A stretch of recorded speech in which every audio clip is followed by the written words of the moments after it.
Johnson down in composing room, you know, Bill. Oh, sure. Is this over, Emil? Sure, what else would I be delivering in a P-38? Bill Johnson. Frank Roberts, Sports. Oh, is he in now? Thanks. Bill Johnson got his... Shh. The boss. Oh, hello, Mr. Weldon. This is Frank Roberts. I'd like to see you. I think I have a great idea for a new column. Yes, sir. I'll be in right away. Bill Johnson got his draft papers today. You mean our Bill Johnson downstairs? You make a good soldier. Soldier? He wants to get in the Navy. Then he'll make a good sailor. Boom. Come in. Hello, Frank. Hello, Mr. Weldon. Sit down. Thank you. What's this great idea? You know the servicemen's notes column I've been doing once a week? Yes. I think this new idea will be better because it has a different slant. A different slant? What do you mean? Sports are pretty close to your heart, aren't they, Mr. Weldon? Yes, you know that. What strikes you most about them? I mean, what's the one thing that most sports have in common? I think any schoolboy could answer that one. Teamwork. Exactly. Teamwork. Teamwork and the complete democracy of it. And the fact that a man is measured only by his ability and skill. Yes, that's right. Now, you've seen some great white teams and some great colored teams. And some with both whites and Negroes as teammates. Yes, I have. Well, I want to write a column about a great team like that. Look, I have tickets for something interesting this afternoon. Come out with me and I'll show you what I mean better than I can tell you. I'd like to, Frank, but I'm too busy. Mr. Weldon, you're not that busy. This is important. Well, if you think it's important, I suppose I could. Come in. Hello, Bill. Hello, Mr. Weldon. Hello, Frank. Hello, Bill. Mr. Weldon, I got my induction papers. So they finally arrived. We'll certainly miss you around here, Bill. Thank you. If you don't mind, I'd like a couple of days off. There's some things I'd like to do for Mom before I leave. Take as many days you want. Thank you. Just a minute, Bill. Could you spare me a couple of hours? Well, I don't know. I think you can help me sell something. Mr. Weldon and I are going to a spot where 3 is better company than 2. I'd like you to be the 3rd. Where's that? Secret. Tell you at 2 o'clock.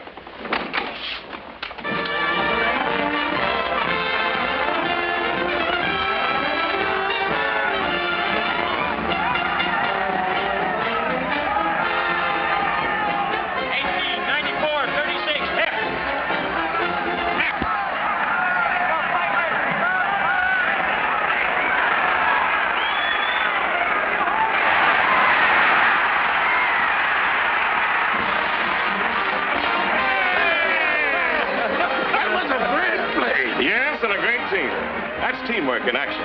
Different kinds of men fighting together for one goal. But I'm thinking of a much greater team. One that's playing in the most important game of all. That team is the United States Navy. That's the team I hope to get on. And if you make it, Bill, you'll be right in there along with Bob, and Ole, Tony, Pedro, and Lee, and Joe. All of them fighting together. Now, that's the kind of teamwork that I'd like to make the backbone of my new column. That is an idea. Let's call it On the Navy Team. Bill made the Navy team all right. I got the column started right after that day at the game. Material came from many sources, but Bill Johnson was, and still is, my best correspondent. I wanted to see things through his eyes. I wanted the column to be a sort of case history of what actually happened to Bill. His first letter came shortly after he arrived at boot camp.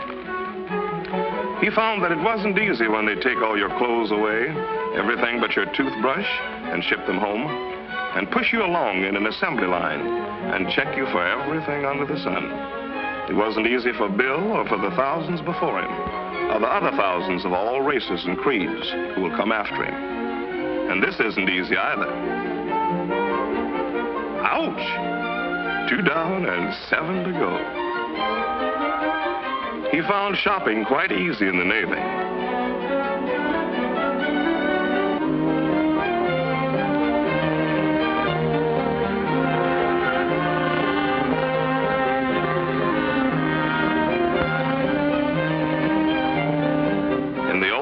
It used to take him longer to pick a new suit.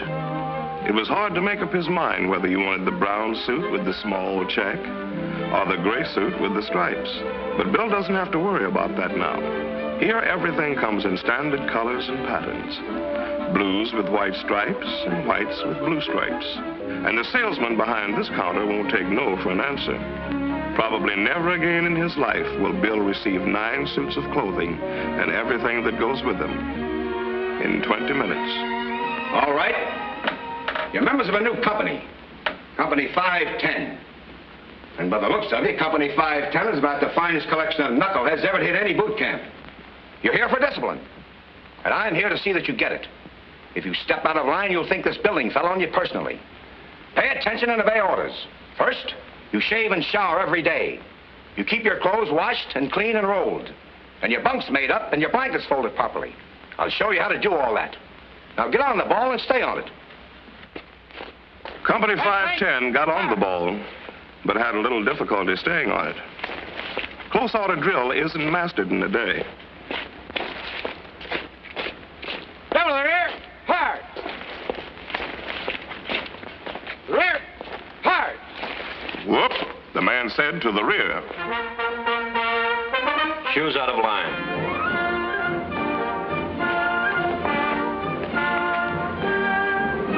Loose rolls. Loose rolls.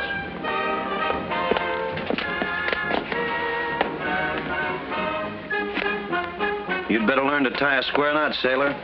Most of these are grannies. I'll see that he does, sir.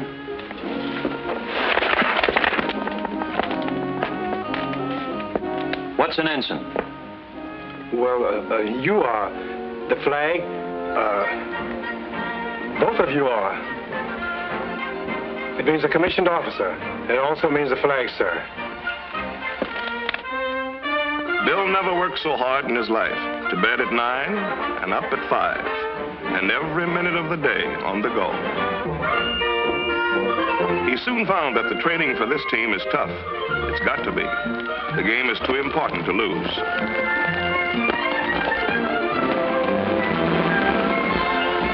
Gradually, Company 510 got squared away, and their chief stopped calling them knuckleheads. They began to act Navy, think Navy, and look Navy.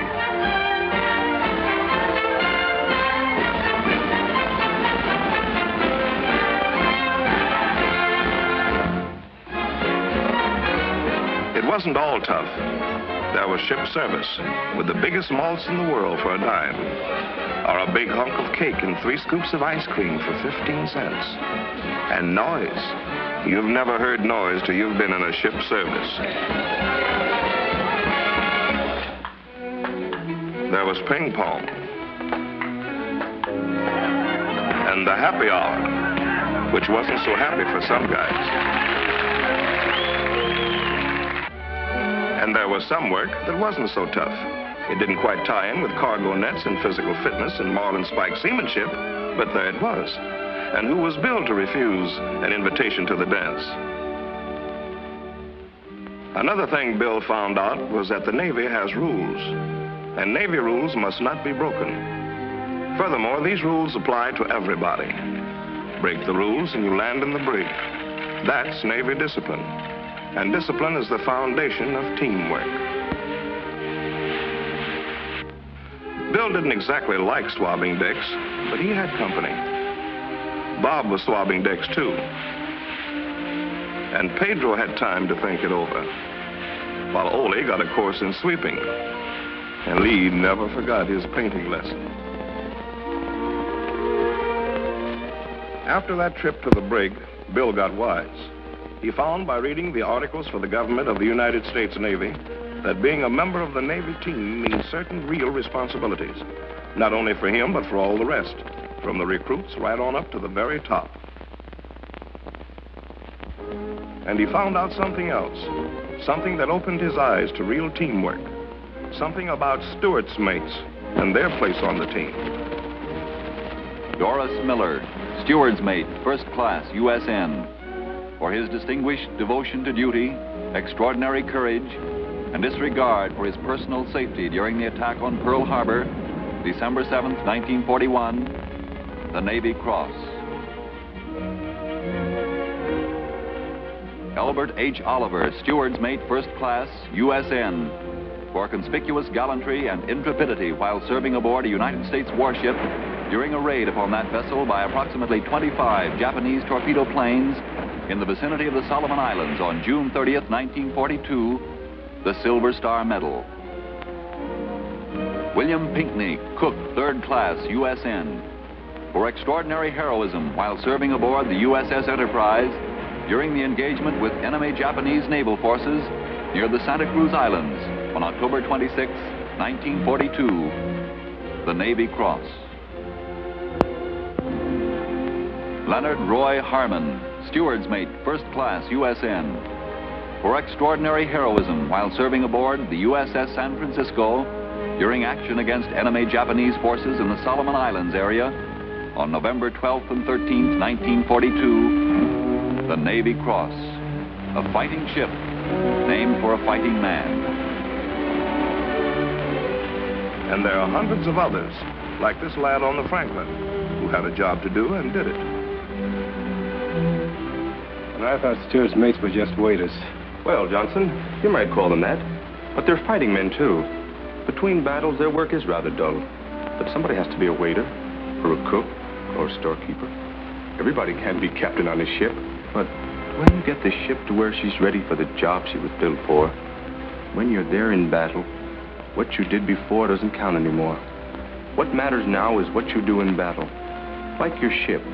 That's your main job, fighting. And believe me, when it comes to fighting, the steward's mates are right in there with the rest of them. That's real teamwork, sir. You bet it is. And because their primary job is fighting, steward's mates' instruction includes standard courses in airplane and ship recognition, ship compartmentation, and gunnery.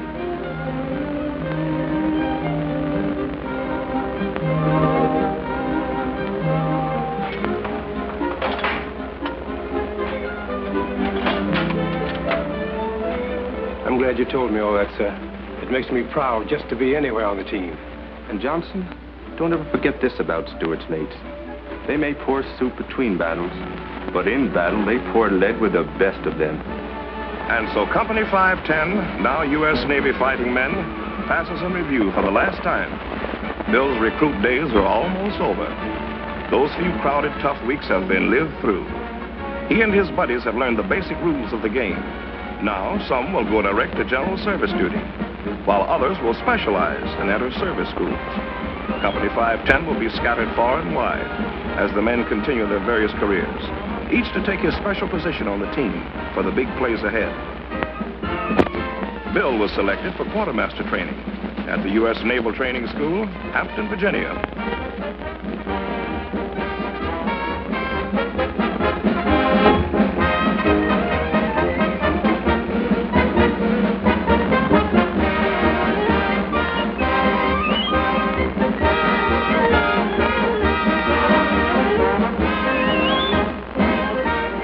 He felt pretty good about Hampton because training for quartermaster was a step up on the team. Here the trainees are mustered and checked in and receive a brief outline of the particular rules at Hampton. This chance was something Bill had hoped for, but you don't graduate just for the hoping. You have to earn it.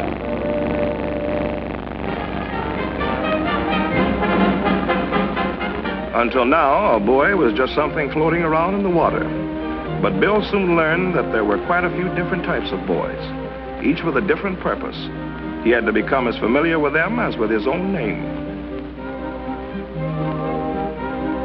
But that was only a small part of it.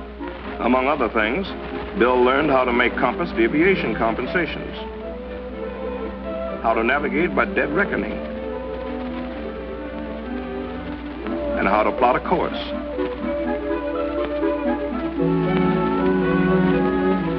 What a mercurial barometer is, how to set it, how to take readings, for the barometer is the sailor's watchdog. Bill also learned how to use the engine room telegraph. On this training ship, Bill and his shipmates put to actual use what they have learned in classes. Give her a little left rudder.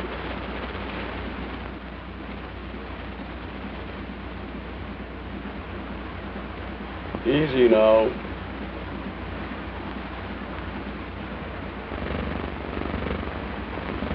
Just a touch. Right rudder.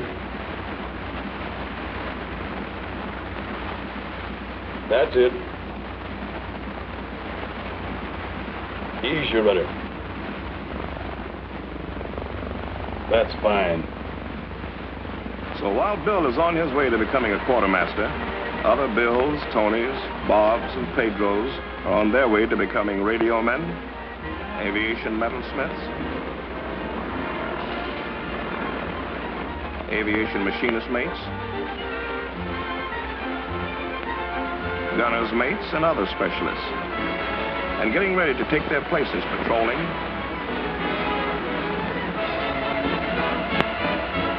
signaling,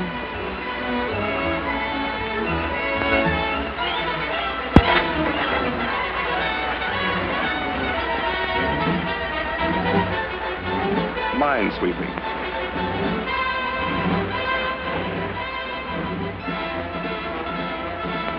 along with 1,001 other jobs that go to make up the Navy team.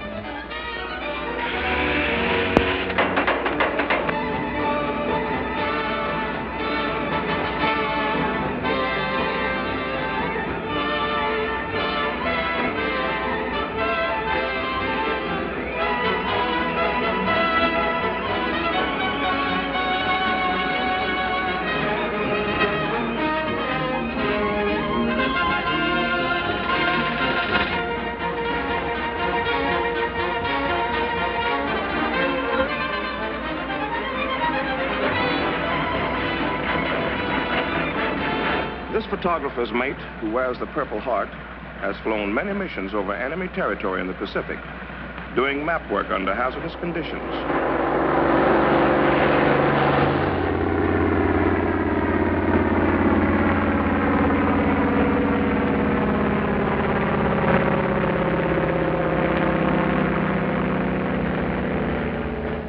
When completed, these mosaic maps furnish one of the most essential factors in battle planning. This skipper commands a Navy oiler.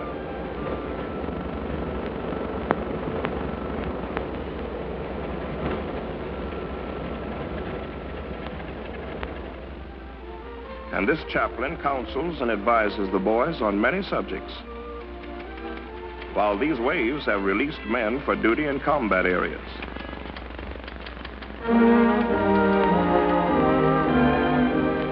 The next time I heard from Bill, he wrote me that he had been ordered to duty aboard a destroyer escort, manned by a predominantly Negro crew. Right, 10 degrees rudder. Right, 10 degrees rudder, sir.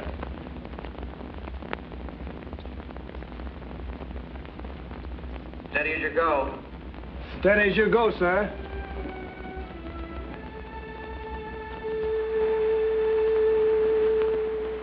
Come right to 084. Right to 084, sir. Bill's on the first team now and ready to go into the game, along with these boys on the number 3 gun. And with Lyons and Johnson, lookouts. And with Arsenault, bosun's mate first, who is right on the job. And with Dufault, signalman first, who can talk across the water with lights. And with the radar gang, who can smell trouble a long ways off. And with radiomen Coleman and Graham. Electrician's mate Bales. Chief motor machinist mate Smith. And soundman Thompson, who can listen and tell you whether it's a shark or a sub or just a lonely mermaid. These and more are on the same team with Bill.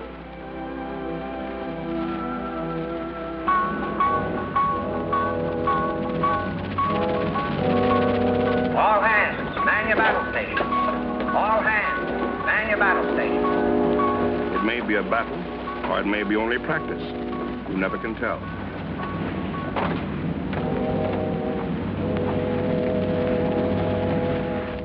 All engines ahead blank. All engines ahead, flank, sir. All engines ahead, answered flank, sir. Very well. Come right to 110. Right to 110, sir.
the boys on the DE are throwing up a lot of stuff out there. But like the quarterback who kicks the goal, someone has to pass them the ball. The Navy would only be a collection of harmless ships if it were not for the men who furnish the guns of our fleets, their tremendous smashing power. Every ship at sea, every plane in the air, depends on the men of the ordnance battalions. These are the wrappings for the prescriptions about to be filled by the doctors of dynamite who mix the first ingredients. Yes, doctors of dynamite is a good name for them.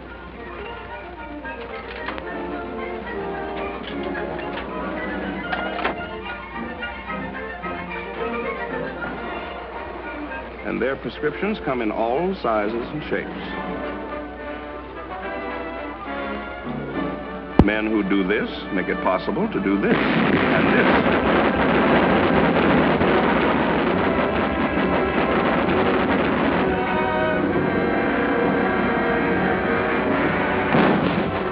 The teammates on some cruiser will welcome these 8-inch projectiles and speed them on their way. While the 14 and 16-inch shells are destined for some battleship to help knock out the enemy. Yes, every sailor plays a vital position to make this team the greatest Navy in the world. This is the result of teamwork. Here, moving in for the payoff in the biggest game of all, battle and invasion, here on these ships, on the APAs, on the ATAs, on the AKAs, on the AOs, and all the other great auxiliary ships of the fleet, here serve the Negro sailors like the Bill Johnsons. Here serve Negro electricians' mates, radio men, stewards' mates, quartermasters, yeomen, and all the other ratings required to man these ships that help to make up the great team.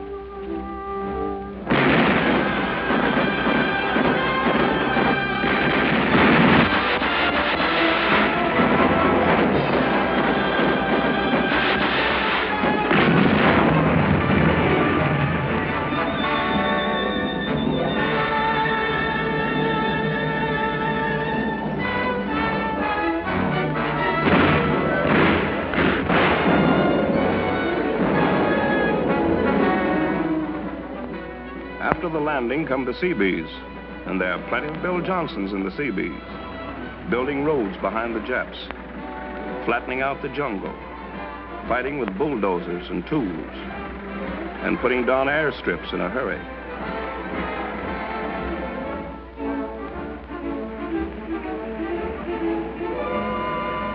Often they have to take time out to dodge death.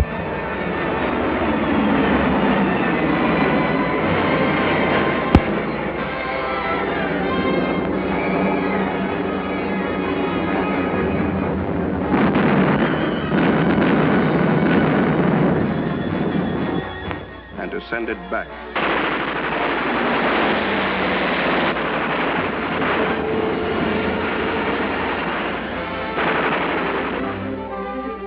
So the Bill Johnsons made all the Navy teams. They were there at the end of the first half when these German U-boats surrendered in the Atlantic. And they were there at the finish in the Pacific. Yes, they made all the Navy teams. This one, and this one, too.